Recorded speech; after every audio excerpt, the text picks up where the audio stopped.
Halo anak-anak, selamat datang di channel YouTube Bapak di HBC, di mana di sini tempat kita belajar, bermain dan berbagi cerita. Hari ini kita akan belajar bersama-sama untuk pembelajaran tematik kelas 2B, tema 8, keselamatan di rumah dan perjalanan. Subtema 1, aturan keselamatan di rumah, pembelajaran 3. Mari kita belajar bersama-sama. Halo anak-anak, selamat pagi. Saat ini kita akan melanjutkan pelajaran kita dan mari kita belajar bersama-sama. Baterai jam dinding di ruang tamu sudah usang. Baterai jam dinding harus segera diganti. Ayah meminta Udin untuk menggantikannya. Udin bersedia untuk menggantikannya. Nah anak-anak, ini ada percakapan antara ayah dan Udin. Hati-hati ya nak, jangan sampai terjatuh. Kalau terjatuh, bisa terluka. Jam dindingnya pun bisa pecah. Iya ayah, saya akan berhati-hati. Pegang mejanya yang kuat ya ya. Itu tadi percakapan ayah dan Udin. Ayah dan Udin tetap menjaga keselamatan mereka saat mereka ada di rumah. Nah, begitu juga dengan anak-anak semua, walaupun kalian berada di rumah, kalian harus tetap menjaga keselamatan. Jika kalian ingin mengambil sesuatu mungkin terlalu tinggi untuk digapai, mintalah tolong kepada orang tua. Dalam percakapan tadi, bacalah kalimat-kalimat berikut ini dengan benar. 1. Kalau terjatuh, bisa terluka. 2. Jam dindingnya pun bisa pecah. 3. Iya, ayah, saya akan berhati-hati. Coba perhatikan penggunaan tanda titik pada beberapa kalimat sebelumnya. Ya, pada kalimat-kalimat tersebut penggunaan tanda titik terletak di akhir kalimat. Tanda titik digunakan untuk mengakhiri kalimat berita.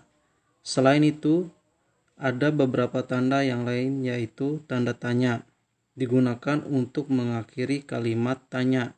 Ada juga tanda seru digunakan untuk mengakhiri kalimat ajakan, minta tolong, dan kalimat perintah.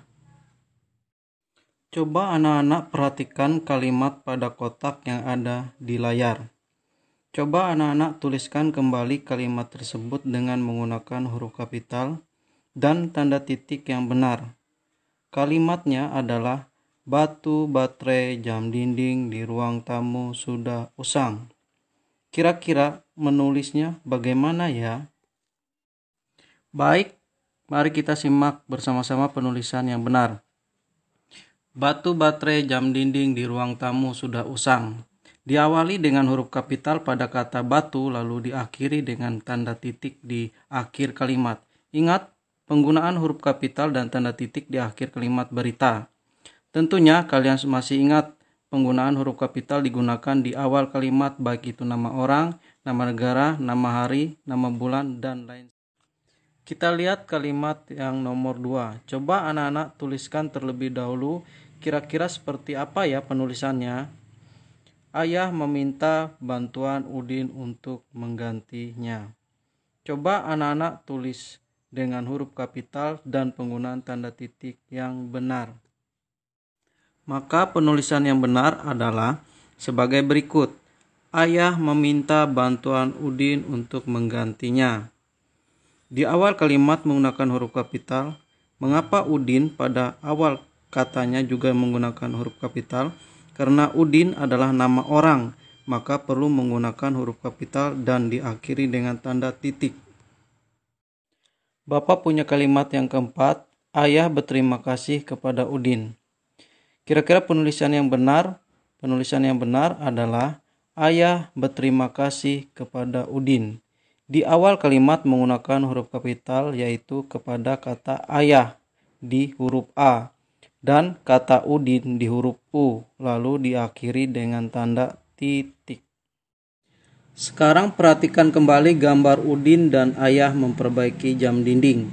Jam dinding Udin mempunyai lonceng. Lonceng akan berbunyi ketika jam menunjukkan waktu tertentu. Bapak mau tanya nih sama kalian anak-anak, apakah jam dinding kalian juga ada loncengnya?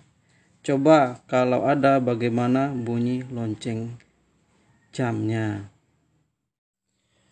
Bapak mempunyai lagu di sini berjudul Lonceng Ayah, ciptaan A.T. Mahmud. Anak-anak nanti bisa belajar lagunya bersama orang tua di rumah.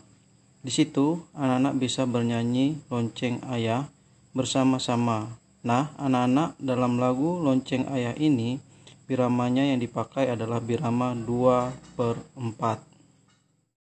Kalian tentu masih ingat bahwa setiap lagu itu pasti ada nada yang dinyanyikan panjang dan ada yang dinyanyikan pendek. Nada yang dinyanyikan panjang biasanya tidak ada garis di atasnya. Kalau nada yang dinyanyikan pendek biasanya ada tanda garis di dalam lagu tersebut. Contohnya di sini adalah pada nada do do do atau 1 1 1. Itu adalah nada yang panjang karena dinyanyikan satu ketukan. Lalu di sini ada juga yang setengah ketukan, yang mana yang dinyanyikan setengah ketukan. Ya, kita lihat pada nada do, re, atau 1, 2 yang ada garis di atasnya. Maka nada-nada tersebut dinyanyikan setengah ketukan. Nada do dinyanyikan setengah ketukan, dan nada re juga dinyanyikan setengah ketukan. Yo, coba perhatikan penjelasan Bapak. Nanti setelah kalian mendengarkan penjelasan Bapak, kalian bisa menyanyikannya bersama teman-teman atau dengan orang tua. Lagu Lonceng Ayah harus dinyanyikan dengan nada yang tepat. Nada harus dibunyikan sesuai dengan panjang pendeknya. Panjang pendek nada dapat dihitung. 1, hitungannya berupa ketukan. Ketukan itu teratur. Sekarang kita lanjutkan. Jam dinding berguna untuk menentukan waktu. Jam dinding mempunyai jarum panjang dan jarum pendek. Tentu kamu masih ingat cara membaca jam, bukan? Mari kita ingat bersama-sama lagi. Anak-anak pasti punya jam analog di rumah kalian. Ingat, jam analog itu ada 3 jarum. Yang pertama jarum pendek menunjukkan jam, yang kedua jarum panjang yang menunjukkan menit, dan yang ketiga jarum halus atau yang selalu bergerak menunjukkan detik. Perlu diingat, yang pertama, di dalam jam analog terdapat angka 1 sampai 12. Yang kedua, jarum jam pada jam analog selalu bergerak memutar. Dan yang ketiga, dalam satu hari ada 24 jam. Dan yang keempat, 1 putaran penuh pada jam analog menunjukkan 1 jam atau 60 menit. Baik anak-anak, Bapak akan memberikan 5 soal untuk latihan. Dan anak-anak dapat mengerjakannya dengan rapi dan jelas ya. Setelah selesai, bisa langsung dikirim ke WA Bapak. Sampai jumpa lagi di video selanjutnya di pembelajaran 4. Terima kasih dan selamat siang.